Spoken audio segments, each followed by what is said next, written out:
कैसे हैं आप सब। तो आज ये हमारा क्लास 12th की एनसीईआरटी है जो पार्ट 1 के लिए एंशिएंट हिस्ट्री के लिए ज़रूरी है। देखेंगे इसमें। तो इसमें पहला अध्याय है ईंट, मनके तथा अस्थियाँ, जिसमें हमारा हड़प्पा सभ्यता आता है। और इसमें है दूसरे से लेके चौथे चैप्टर तक इसमें है राजक, किसान और नगर, अर्थात ये हमारा आता है उत्तर वैदिक काल में। ये तीनों चैप्टर उत्तर वैदिक काल में आते हैं, जहाँ से हमारा मगध पीरियड स्टार्ट होता है। ठीक है, तो चलते हैं आगे, देखते हैं।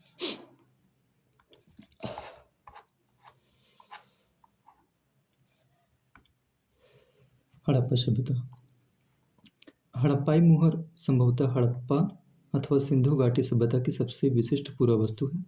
सेलखड़ी नामक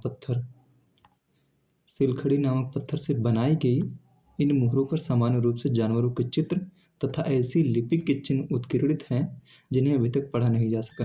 अर्थात ये भाव चित्रात्मक लिपि थी जिसे अभी तक पढ़ा नहीं जा सका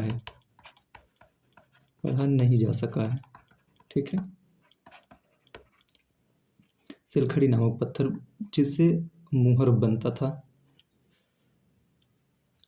और फिर भी हमें इस क्षेत्र में उस समय बसे लोगों के जीवन के विषय में उनके द्वारा पीछे छोड़ी गई पुरावस्तुओं, जैसे उनके आवास, मृद भांडों, आभूषणों, औजारों तथा मोहरों, दूसरे शब्दों में पुरातात्विक साक्ष्यों के माध्यम से बहुत जानकारी मिलती है। और इसमें हम देखेंगे आगे किस प्रकार से क्वेश्चन बन सकते हैं। ठीक है, तो चलते हैं आगे। और इसका मतलब नाम कैसे पड़ा, हड़प्पा का नाम कैसे पड़ा। सिंधु घाटी सभ्यता को हड़प्पा संस्कृति भी कहा जाता है। और हाँ, संस्कृति शब्द किसे कहते हैं? संस्कृति शब्द ये होता है कि जो हम पूर्व वस्तुओं का प्रयोग करते हैं उनके जितने भी समूह होते हैं उनकी एक विशिष्ट शैली होती है, और वो किसी न किसी विशिष्ट भौगोलिक क्षेत्र में उपस्थित होते हैं और एक कालखंड के रूप में पाए जाते हैं। अर्थात एक विशिष्ट पूरा वस्तु के समूह होते हैं और विशिष्ट शैली के होते हैं और एक विशेष भौगोलिक क्षेत्र में पाए जाते हैं और एक कालखंड के रूप में दिखाई देते हैं, जिसे हम कल्चर कहते हैं। ठीक है, अब देखते हैं आगे। विशिष्ट पूरा वस्तु में मोहरे, मनके, बाट, पत्थर के फलक और पकी ईंटें सम्मिलित हैं। अर्थात ये जो हमारा हड़प्पा है इसमें इस संस्कृति में बहुत सारी चीज़ें मिलती हैं, जैसे मोहरे हो गए, मनके हो गए, आभूषण हो गए, बाट हो गए, आवास हो गए। ठीक है, और इसमें सबसे बेहतरीन चीज़ है पकी ईंटों का प्रयोग। ठीक है, और इसका एक काल हम देखते हैं कि 2600 से 1900 ईसा पूर्व, अर्थात ये परिपक्व हड़प्पा के रूप में दिखाई देता है।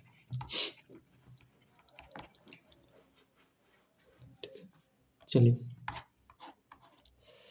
देखते हैं कि ये इसके स्थल हैं, हड़प्पा स्थल कहाँ कहाँ थे। जैसे मांडा सबसे उत्तरी, हमने आपको क्लास 6 की एनसीईआरटी में क्वेश्चन दिया था कि मतलब इसके सबसे उत्तरी कौन सा है, सबसे पश्चिमी कौन सा है, सबसे पूर्वी स्थल ये कौन सा और सबसे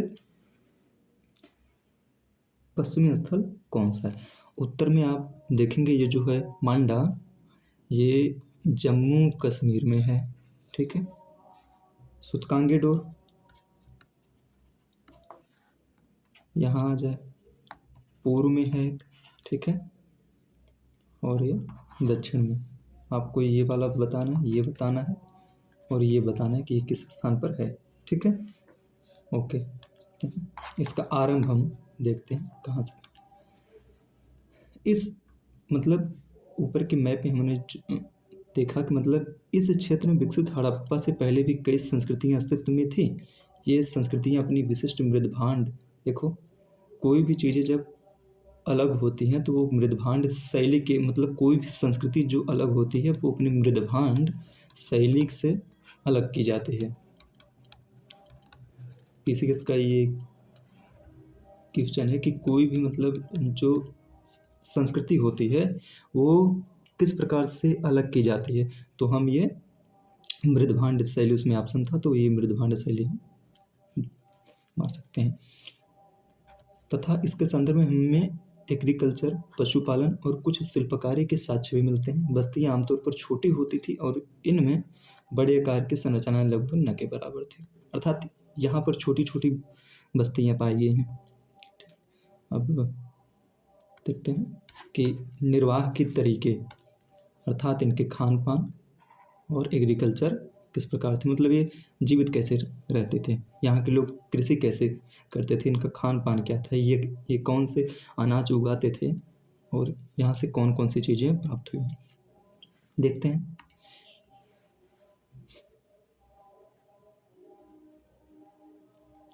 हड़प्पा सभ्यता के निवासी कई प्रकार के पेड़ पौधों से प्राप्त उत्पादों और जानवरों, जिनमें मछली भी शामिल है, से प्राप्त भोजन करते थे। जलीय अनाज के दानों तथा बीजों की खोज से पुरातात्विक आहार संबंधी आदतों के विषय में जानकारी प्राप्त करने में सफल हो पाए। ठीक है, आगे अभी हमने देखा ऊपर जो मैप बना था उसमें देखते, उसमें था कि हमारा हड़प्पा स्थल मतलब कहाँ कहाँ विद्यमान। क्वेश्चन देखते हैं, निम्नलिखित में से कौन कौन से हड़प्पा स्थल हैं। ठीक है, कोटदीजी, बालाकोट, नागेश्वर, रंगपुर और राखीगढ़ी। चलिए, तो इसका आंसर हो जाएगा, इसका आंसर हम देखेंगे ऊपर के मैप में। देखिए राखीगढ़ी, ठीक है, कोटदीजी, बालाकोट, नागेश्वर, रंगपुर, ठीक है, अर्थात इसका आंसर हो जाएगा प्रयुक्त सभी स्थल हड़प्पा में विद्यमान थे। तो यहाँ पे क्या है कि हड़प्पा स्थलों से मिले अनाज के दानों में गेहूं, जौ, दाल, सफ़ेद चना तथा तिल शामिल है। बाजरे के दाने गुजरात के स्थलों से प्राप्त होते हैं और चावल के दाने अपेक्षाकृत कम पाए गए हैं। ठीक है, चावल के दाने अपेक्षाकृत कम पाए। यहाँ हम देखेंगे चावल के दाने कहाँ से प्राप्त हुए हैं, तो लोथल एक था जो हमारा गुजरात में था और एक था आपका कालीबंगा जो हमारा राजस्थान में था। एक क्वेश्चन और है कि सबसे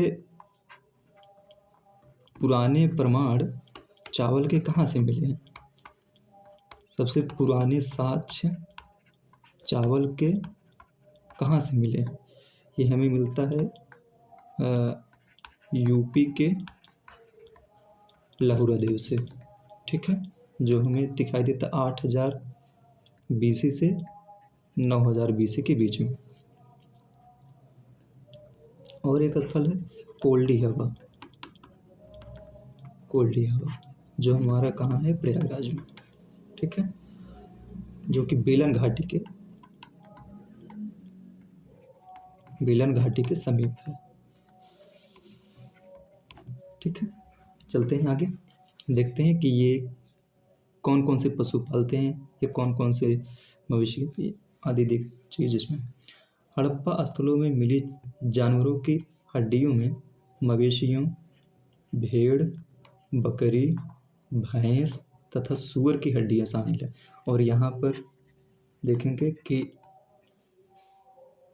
बाघ के भी साक्ष्य मिले हैं, परंतु यहाँ पर शेर के साक्ष्य नहीं मिले हैं। ठीक है, देखते हैं और हाँ, सुअर को वराह बोला जाता था। हिरण तथा घड़ियाल की हड्डियां भी मिली हैं। और इसके बाद मछली तथा पक्षियों की भी हड्डियां मिली हैं। चलिए आगे चलते हैं, देखते हैं एग्रीकल्चर टेक्नोलॉजी।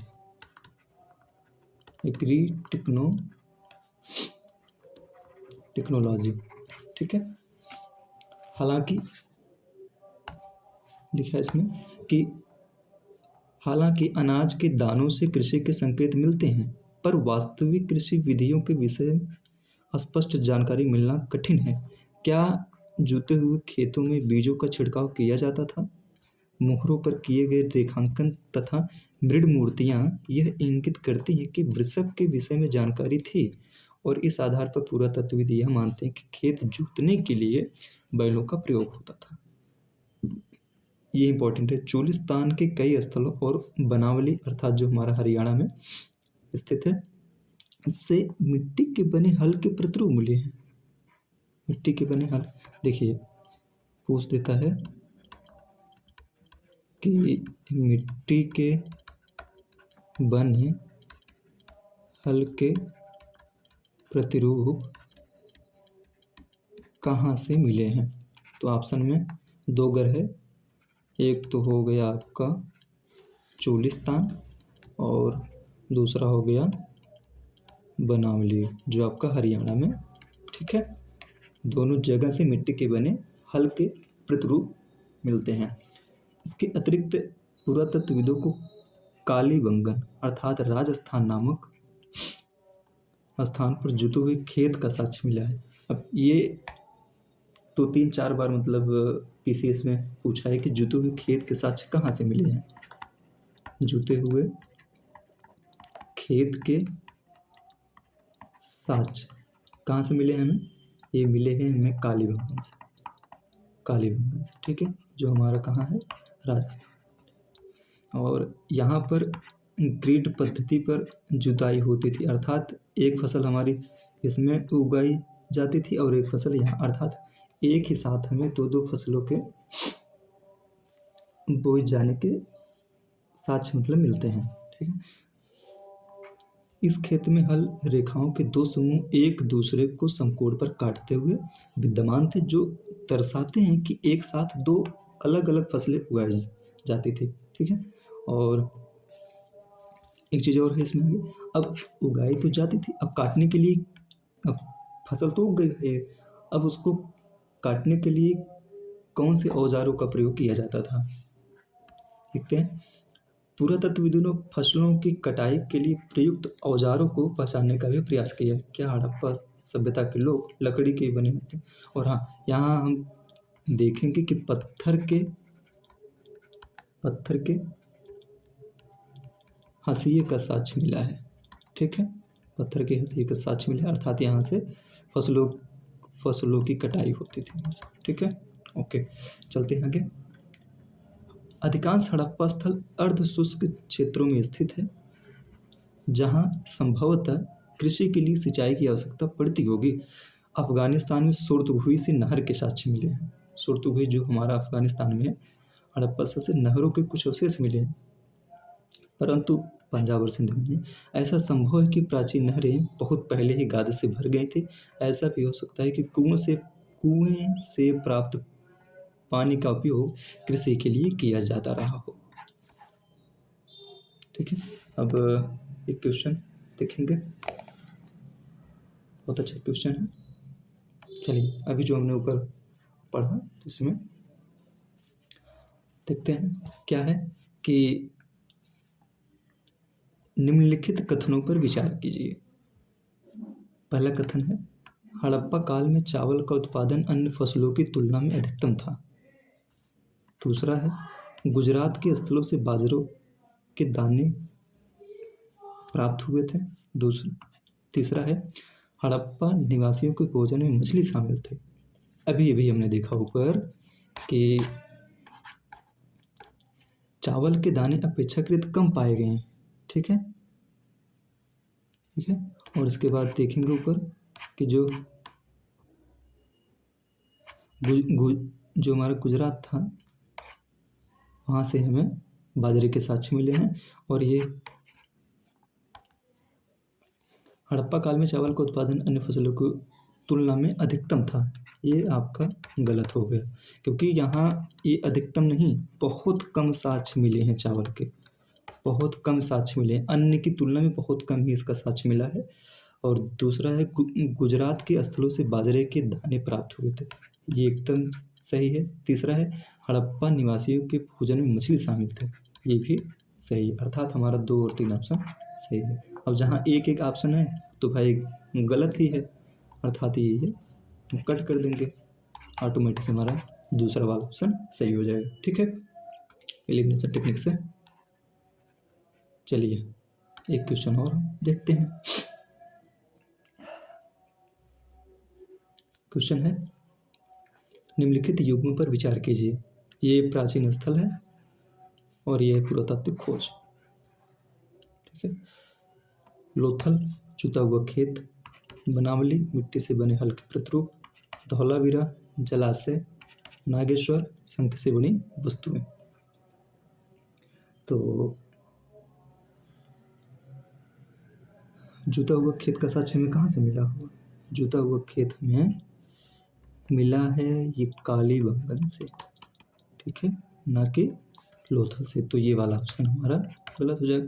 और इसमें एलिमिनेशन टेक्निक नहीं लग सकता, केवल एक युग, केवल 2 युग, केवल 3 युग, सभी 4 युग। ठीक है, बनावली से हमें मिट्टी से बने हल्के प्रतिरूप मिले हैं। ठीक है, धौलावीरा में जलाशय के साक्ष्य भी मिले हैं, ये वाला हम अभी जस्ट अगली स्लाइड में देखेंगे। और इसके बाद नागेश्वर में शंख से बनी वस्तुओं का भी साक्ष्य मिलता था, अर्थात ये हमारा सी ऑप्शन सही होगा, केवल 3 युग इसमें सही है।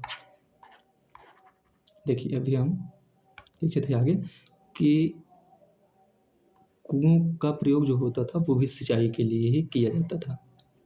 नहरों जो घास से भर गई थी, जो हमारा साक्ष्य, नहरों का साक्ष्य जो है वो हमें अफगानिस्तान के सुरतगुही से देखने को मिला है। आगे चलते हैं। इसके अतिरिक्त धौलावीरा गुजरात से मिले जलाशयों का प्रयोग संभवतः कृषि के लिए जल संचयन हेतु किया जाता था। ये हमारा यूपीएससी 2021 का क्वेश्चन भी है। ठीक है, चलिए आगे चलते हैं। हाँ, क्वेश्चन क्या था? निम्नलिखित में से कौन सा प्राचीन नगर अपने उन्नत जल संचयन और प्रबंधन प्रणाली के लिए सुप्रसिद्ध है, जहां बांधों की श्रृंखला का निर्माण किया गया था और संबद्ध जलाशयों में नहर के माध्यम से जल को प्रवाहित किया जाता था? क्या था? अभी जस्ट हमने ऊपर देखा कि ये धौलावीरा के रूप में हमारे पास धौलावीरा में ऐसा साक्ष्य मिला है। ठीक है, तो ऑप्शन क्या हो जाएगा? Dholavira right answer. ओके, चलते हैं आगे, देखते हैं मोहनजोदड़ो के बारे में क्या है। एक नियोजित शहरी केंद्र था यह। संभवतः हड़प्पा सभ्यता का सबसे अनूठा पहलू शहरी केंद्रों का विकास था। शहरी केंद्रों का विकास था। हालांकि मोहनजोदड़ो सबसे प्रसिद्ध पूरा स्थल है, लेकिन सबसे पहले खोजा गया स्थल कौन सा था? हड़प्पा था। क्वेश्चन करिए कि सबसे पहले खोजा गया स्थल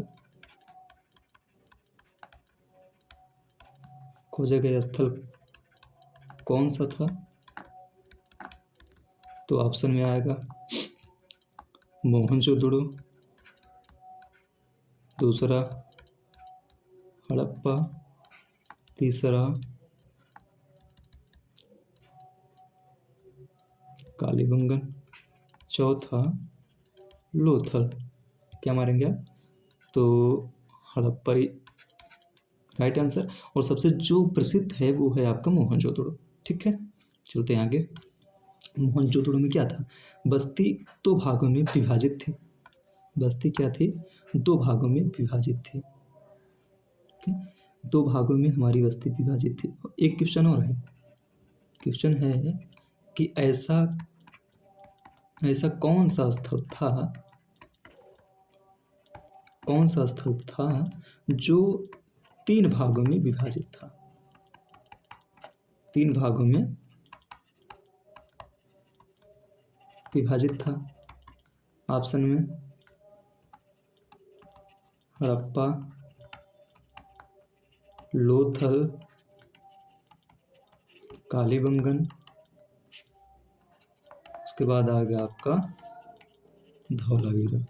ठीक है, कमेंट में आंसर कर देना।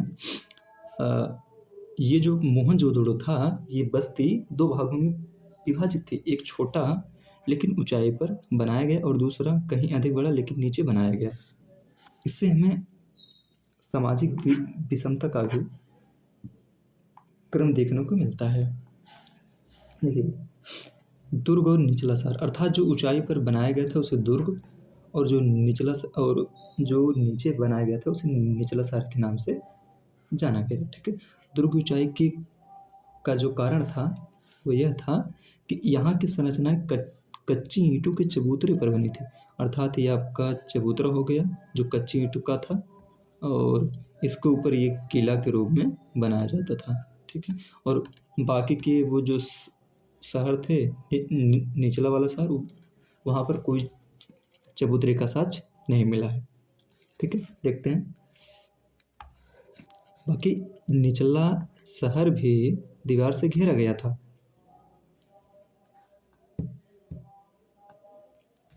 और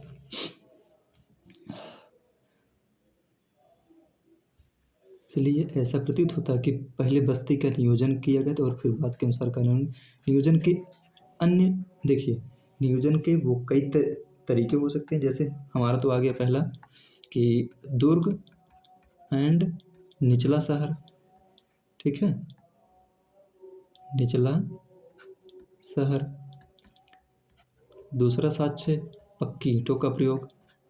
पक्की ईंटों का प्रयोग, पक्की ईंटों का जो प्रयोग होता था वे एक अनुपात में विभाजित थी। ठीक है, अब आते हैं नालों का निर्माण। नालों का निर्माण यहाँ पर बहुत ही अनूठे तरीके से किया गया था। ठीक है, देखते हैं। एक ध्यानपूर्वक नियोजित जल निकास प्रणाली थी। यदि आप निचले शहर के नक्शों को देखेंगे तो यह जान पाएंगे कि सड़कों तथा गलियों को लगभग ग्रिड पद्धति में बनाया गया था और ये एक दूसरे को समकोण, देखते हैं चीज़ें। तो ये जो नालियाँ थी एक दूसरे को ग्रिड पद्धति पर काटती थी। अर्थात देखिए, जो इसमें था तो नाली हो गई, और जो हमारे आवास बनाए जाते थे वो इसी के अगल बगल हमारे आवास भी बनाए जाते थे। और हाँ, नालियों से अगर जोड़ना था तो इसकी एक दीवार जो थी आवास की, वो पीछे वाली दीवार को नाली से जोड़ना पड़ता था। ठीक है, अर्थात इन नालियों से ऐसा पता चलता है कि ये लोग हड़प्पा सभ्यता के लोग स्वास्थ्य पर विशेष बल देते थे, स्वास्थ्य पर विशेष ध्यान देते थे। ठीक है, स्वच्छता का विशेष ध्यान देते थे।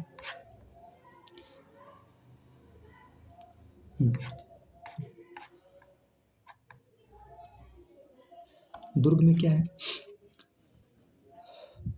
दुर्ग पर हमें ऐसी संरचनाओं के साक्ष्य मिलते हैं जिनका प्रयोग संभवतः विशिष्ट सार्वजनिक प्रयोजनों के लिए किया जाता था। इनमें एक माल गोदाम एक ऐसी विशाल संरचना है जिसके ईंटों से बने केवल निचले हिस्से शेष हैं, जबकि ऊपरी हिस्से जो संभवतः लकड़ी से बने थे बहुत पहले नष्ट हो गए थे, और विशाल स्नानागार सम्मिलित है। दुर्ग के रूप में हम देखते हैं विशाल एक स्नानागार भी सम्मिलित है, जो हमें मोहनजोदड़ो में प्राप्त होता है। ठीक है, आगे चलते हैं। अब क्या था? सामाजिक भिन्नताओं का अवलोकन। ठीक है, सामाजिक भिन्नताओं का अवलोकन हम इनका देखते हैं। जो समाधान के जो पैटर्न थे इनके, वो किस रूप में होते थे? समाधान के पैटर्न था तो हम देखेंगे। देखिए, समाधान के रूप में जो विलासिता की वस्तुएं थी, विलासिता की वस्तुएं थी कमाते थे। अर्थात देखिए, दो लोग थे, एक तो संपन्न लोग थे, संपन्न जन, और दूसरे थे आम जन। जब इनका समाधान होता था, समाधान होता था, तो यहाँ पर इनके साथ जो चीज़ें दफनाई जाती थी, जैसे बहुमूल्य वस्तुएं, बहुमूल्य वस्तुएं, सोना, चांदी, और इसके साथ साथ जो स्फटिक थी, मणि, वो भी इनके साथ रखी जाती थी। ठीक है। आमजन के साथ मवेशियों को रखा जाता था, मवेशियों को रखा जाता था, और चीज़ें थी जैसे इनके साथ लकड़ी की कुछ वस्तुएं रखी जाती थी। ठीक है। तो देखेंगे आगे, देखते हैं कि पुरातत्वविद यह जानने के लिए कि क्या किसी संस्कृति विशेष में रहने वाले लोगों के बीच सामाजिक तथा आर्थिक भिन्नताएं थीं, सामान्यतः कई विधियों का प्रयोग करते हैं। तो इन एक विधियों में एक था हमारा समाधानों का अध्ययन। ठीक है। देखिए, कभी कभी समाधान गर्त की बनावट एक दूसरे से भिन्न होती थी। कुछ स्थानों पर गर्त की सतहों पर ईंटों की चिनाई की गई थी और कुछ में ऐसा नहीं था। अर्थात यह दिखाता भी है कि यहाँ पर सामाजिक भिन्नता थी, सामाजिक भिन्नता थी। ठीक है। और देखते हैं और क्या इसके साक्ष्य हैं। लेकिन यह कहना कठिन है। कुछ कब्रों में मृत भांड तथा आभूषण मिले हैं। अर्थात यह दिखाता है कि जो लोग संपन्न थे, उनके लिए मृत भांड और आभूषण रखे जाते थे। ठीक है। आगे चलते हैं। विलासिता की वस्तुएं। पुरातत्व विधि मोटे तौर पर उपयोगित तथा विलास की वस्तुओं के प्रयोग करते थे। पहले वर्ग की रोजमर्रा की वस्तु सम्मिलित है, जिन्हें पत्थर तथा अथवा मिट्टी जैसे सामान्य पदार्थों को आसानी से बनाया जा सकता है। इनमें चक्कियाँ, मृदभांड, सुइयाँ, झावा आदि शामिल है। ये वस्तुएं सामान्य रूप से वस्तुओं में सर्वत्र पाई गई। अर्थात ये कह रहा कि जो चीज़ें थी, जैसे पत्थर की वस्तुएं, मिट्टी की वस्तुएं, चक्कियाँ, मृदभांड, सुइयाँ आदि चीज़ें सभी जगह पाई गई। और कुछ चीज़ें जो महंगी थी, वो जैसे फायांस आपका हो गया, घिसी हुई रेत अथवा बालू तथा रंगों चिजे पदार्थ के मिश्रण को पकाकर बनाया गया पदार्थ। फायांस जो होता था वो कहीं कहीं पाया गया था, अर्थात इसका बनाना कठिन था, तो इसीलिए इसको कहीं कहीं देखा गया। ठीक है।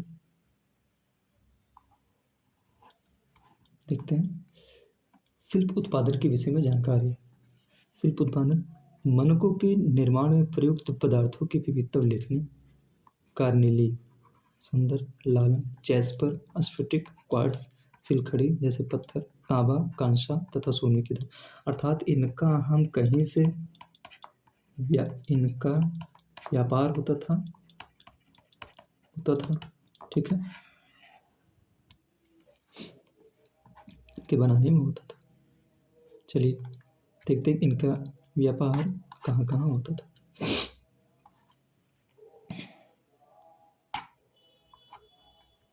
देखते हैं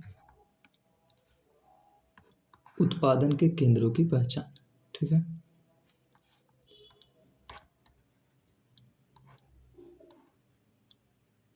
अब यहाँ देखते हैं माल प्राप्त करने संबंधी नीतियाँ। ठीक है। जैसा कि स्पष्ट है कि शिल्प उत्पादन के लिए कई प्रकार के कच्चे माल का प्रयोग होता था। हालांकि कुछ जैसे मिट्टी के धातु, अर्थात देखते हैं बैलगाड़ियों के मिट्टी से बने खिलौने के प्रतिरूप संकेत करते हैं कि यह सामान तथा लोगों के लिए स्थल मार्गों द्वारा परिवहन का एक महत्वपूर्ण साधन। बैलगाड़ी की मिट्टी के साक्ष्य मिले हैं खिलौने, तो अर्थात ये इससे पता चलता है कि इसके द्वारा हड़प्पा सभ्यता में व्यापार के साक्ष्य भी मिले हैं। ठीक है। आगे देखते हैं यहाँ से, अर्थात इनका व्यापार कहाँ कहाँ से होता था। देखिए, नागेश्वर और बालाकोट में जहाँ शंख आसानी से उपलब्ध था, बस्तियाँ स्थापित की। ठीक, देखिए अभी एक क्वेश्चन था आपका ना कि नागेश्वर से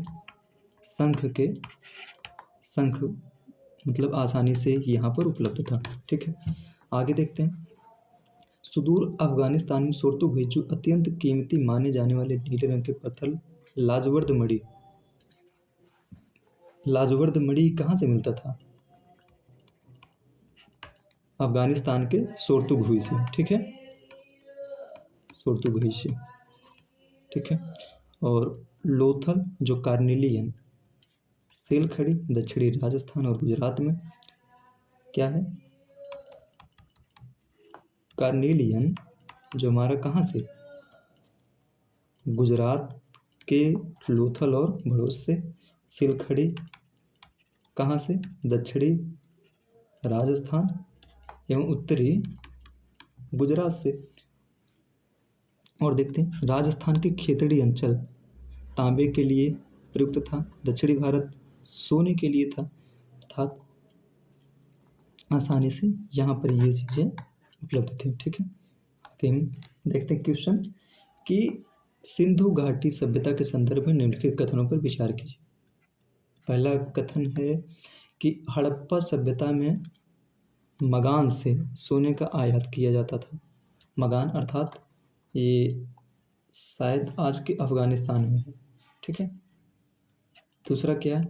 मेलुहा से तांबा सोने का निर्यात मेसोपोटामिया से किया जाता था।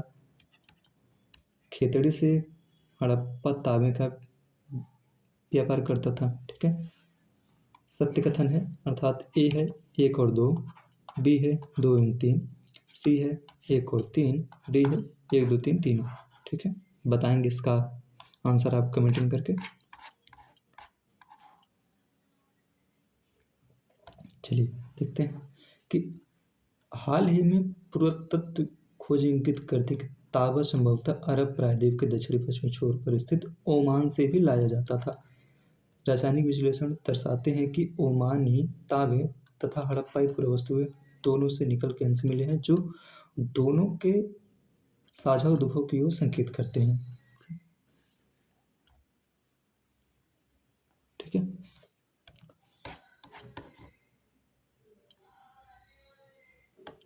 चलिए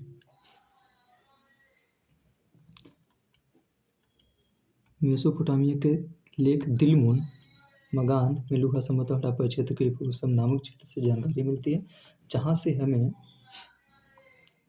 उत्पादक कार्नेलियन लाजवर्द मणि तांबा सोना विविध प्रकार की लकड़ियाँ मेलुहा के विषय में घुसौटे।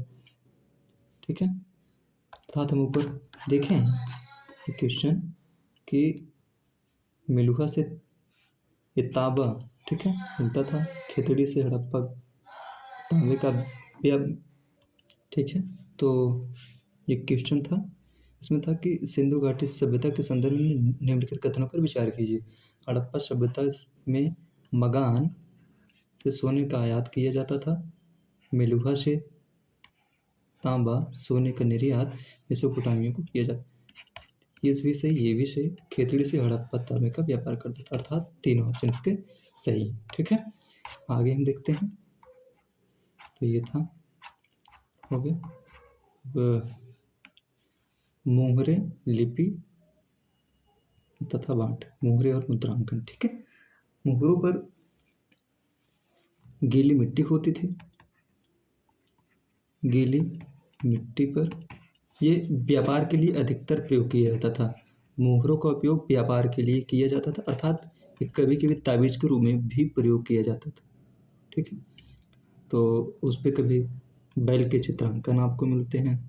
ठीक, ओके, देखते हैं एक रहस्यमय लिपि। इनकी जो हड़प्पा वासियों की जो लिपि थी वो भाव चित्रात्मक लिपि थी, भाव चित्रात्मक लिपि थी। और ये हमें इसमें चित्र मिलते हैं संख्या इनकी 375 से 400 के बीच में रही थी, और ये 26 चिन्ह है। ठीक है, ओके, और इन्हें आज तक पढ़ा नहीं जा सका है। चलते हैं बांट अर्थात बाट का प्रयोग इनका व्यापार के लिए किया जाता था। ठीक है, चर्ट नामक पत्थर से बनाया जाता था। ये लोग दशमलव प्रणाली का भी प्रयोग करते थे, मतलब अनुसरण करते थे। देखते हैं प्राचीन सत्ता के, मतलब कोई तो केंद्रीय सत्ता होगी जो इतने बड़े सभ्यता का एक साथ मतलब प्रशासन कर सके और हर चीज़ें वहाँ पर एक सलीके से ले चल सके। तो देखते इसमें क्या था, हड़प्पाई समाज में जटिल फैसले लेने और उन्हें कार्यान्वित करने के संकेत मिलते हैं। ठीक है, उदाहरण के लिए हड़प्पाई पुरावस्तु में असाधारण एक रूपता को ही ले लें, जैसे मृदभांडों, मोहरों, बांट तथा ईंटों से। अर्थात ये सब चीज़ें जो एक नियोजित रूप में थी, तो क्या ऐसा था कि भाई यहाँ सारी चीज़ें एक नियोजित रूप में थी, तो कोई ना कोई ऐसी प्रशासन सत्ता तो थी जो इनको एक साथ चला सकती थी। तो ठीक है, अर्थात हमने देखा बस्तियां विशेष स्थानों पर आवश्यकता अनुसार स्थापित की गई थी। इसके अतिरिक्त ईंटें बनाने और विशाल दीवारें तथा चबूतरों के निर्माण के लिए श्रम संगठित किए गए थे। हम देखते हैं क्या था, प्रासाद एवं शासक। ठीक है, शासक कौन होता था, सत्ता के केंद्र था, सत्ताधारी लोगों के विषय पुरातात्विक विवरण हमें कोई त्वरित उत्तर नहीं देते। पुरातत्वविदों ने मोहनजोदड़ो में मिले एक विशाल भवन को एक प्रसाद की संज्ञा दी, परंतु इससे संबंध कोई भव्य वस्तुएं नहीं मिली हैं। एक पत्थर की मूर्ति को पुरोहित राजा की संज्ञा दी है। ठीक है, ओके, चलते हैं। और इनमें थी कि ये मतलब कोई शासक था कि नहीं था, ये चीज़ें आज भी मतलब हमारे लिए विवादास्पद हैं और या इन चीज़ों में। ठीक है, देखते हैं सिंधु घाटी सभ्यता के संदर्भ में निम्नलिखित कथनों पर विचार कीजिए। क्वेश्चन है, हड़प्पाई समाज में शासक नहीं थे, सभी की सामाजिक स्थिति समान थी। दूसरा क्या है, धौलावीरा और लोथल स्थलों की बस्ती किलेबंद थी। और इसमें देखते हैं असत्य कथन कौन सा है, असत्य कथन था फॉल्स स्टेटमेंट कौन सा है। ठीक है, इसमें देखते हैं हड़प्पाई समाज में शासक नहीं थे, सभी की सामाजिक स्थिति समान थी। धौलावीरा और लोथल स्थलों की बस्ती किलेबंद थी, एक किलेबंद थी, अर्थात ये सही है। हड़प्पाई समाज में शासक नहीं थे, ये भी सही है, अर्थात सभी की सामाजिक स्थिति समान थी। तो दोनों इसमें सही है। तो इसमें पूछ रहा असत्य कथन कौन सा, असत्य तो भाई इसमें कोई है नहीं, तो इसका ऑप्शन हो जाएगा इनमें से कोई नहीं। ओके, इनमें से कोई नहीं। ठीक है, चलते हैं आगे। सभ्यता का अंत कैसे हुआ, इसको मतलब हम देखते हैं। लगभग 1800 ईसा पूर्व तक चोलिस्तान जैसे क्षेत्रों में अधिकांश विकसित हड़प्पा स्थलों को त्याग दिया गया। देखते हैं, मतलब इसके कई रीजन दिए गए, लेकिन वो सर्वमान्य तो मतलब कोई एक है ही नहीं। इसमें भी विवाद है कि ये कैसे नष्ट हो गई ये सभ्यता, कैसे चीज़ें इसकी खराब होती चलेंगी। तो इसमें दी गई कि इनमें जलवायु परिवर्तन, वनों की कटाई, अत्यधिक बाढ़, नदियों का सूख जाना या उनके मार्ग बदल लेना। इससे देखते हैं जो सरस्वती नदी थी आज तो विलुप्त हो गई, शायद उसी समय से ही यह विलुप्त हो गई। तो इसका ये भी एक रीजन माना जो हो जाता है कि नदियों का सूख जाना तथा भूमि का अत्यधिक उपयोग सम्मिलित है। इनमें से कुछ कारण कुछ वस्तुओं के संदर्भ में तो सही हो सकते हैं, परंतु पूरी सभ्यता के पतन की व्याख्या नहीं करते। अर्थात ये सारी चीज़ें जो हैं वो भी आज विवादास्पद हैं। ठीक है, ओके, चलते हैं। तो हो गई ये चीज़ें। ओके, एक और इसमें है कि ये एक मातृ देवी की मूर्ति है, कहाँ से बनी थी। ठीक है,